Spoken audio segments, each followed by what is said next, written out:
Hey, what's up? John Sonnemus here from simpleprogram.com. So I'm here in Helsinki, Finland, and I'm on this island that has this open air museum where you can see how the Finns used to live a long time ago, kind of some cool farms and stuff. You can kind of check it out here. Pretty cool. Anyway, today was a run day for me, and I thought I'd give another travel tip. But how about running? Running is actually a little bit more challenging.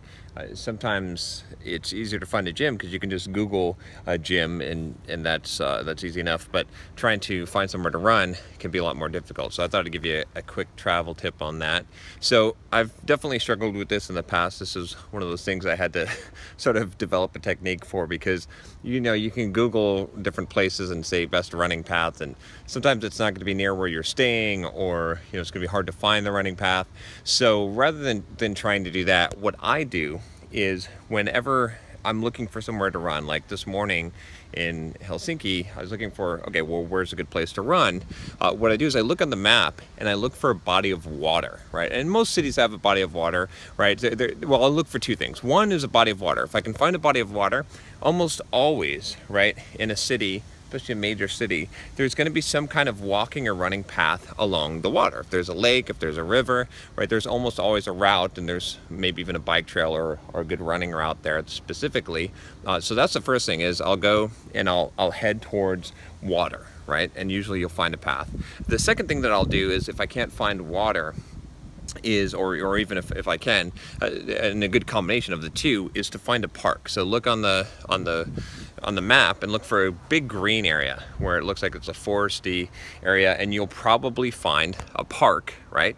And if there's a park, there's probably walking or running path. That's pretty common as well. So if you can find the combination of the two, you can almost guarantee that if there's water and a park, that there's going to be an area to run. So anyway, just a quick tip for you when you're out. You can go and hit the treadmill, but that's kind of boring. It's also really cool, running around different cities. I've been able to explore cities, especially if you're doing like a 5-mile or 10-mile run.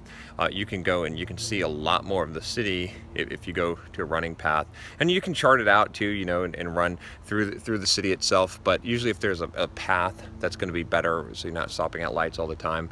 But yeah, it's a good way to explore. I did it, of course, here on my trip. This trip, I did a nice 2-hour run around this island in Stockholm, which was pretty cool. And then this morning, I did this run sort of around the bay on the water in Finland here in Helsinki, and it was pretty cool as well. And I've done runs in Berlin and Amsterdam and Iceland, and Iceland was actually pretty cool as well. So anyway, it's something that you shouldn't miss out on. But just remember those two tips, real simple.